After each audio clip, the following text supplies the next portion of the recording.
परोपकारी स्वर्गत नरसिंह शुक्लांक द्वितीय श्राद्ध वार्षिकी अवसर में विशाल रक्तदान शिविर अनुष्ठित हो स्थानीय बिहारी युवक संघ बरगढ़ ठारे बिहारी समाजर संयोजक राजू झांक नेतृत्व में मंगलवार सकाळ 10 घंटा समय विशाल रक्तदान शिविर अनुष्ठित हो मुख्य अतिथि भाव में पूर्वतन विधायक श्री साधु नेपाक योगदान करी रक्तदाता उत्साहित करने सह स्वर्गत नरसिंह शुक्ला श्रद्धांजलि अर्पण करथिले। से जड़े परोपकारी व्यक्ति थिले। तेबे 41 यूनिट रक्त संग्रह करा जायथिबा बेले श्री शुक्ला युवपीढ़ी एक प्रेरणा तथा समाज पई बहु कार्य करिथिबा बेले आज तांको द्वितीय श्राद्ध वार्षिकी बिहारी समाज बहु मान्यगण्य व्यक्ति उपस्थित रही श्रद्धांजलि अर्पण करथिले। एही अवसर में तांको दुई पुत्र उपस्थित रही रक्तदान करबा सह युवपीढ़ी को रक्तदान करबा पई आह्वान जणाइथिले।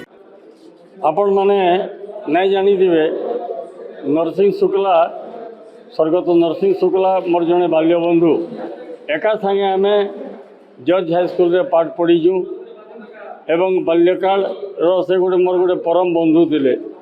आज तांकर 2 नंबर आज श्राद्ध वार्षिकी है। इनता गोटे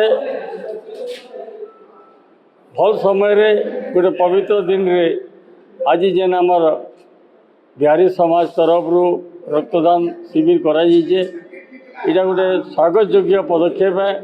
ये बढ़िया पदक्षेप समाज के दिग्दर्शन देवा जे विभिन्न कार्यक्रम मानकरे जेन रक्तदान शिविर कराऊे रक्तर जेन अभाव के आपण माने परिलक्षित करी जेन रक्तदान कार्यक्रम चलैछन निश्चित हिसाब रे मुझा धन्यवाद एवं कृतज्ञता ज्ञापन करुचे ये भाया कार्यक्रम आगे जारी रहो।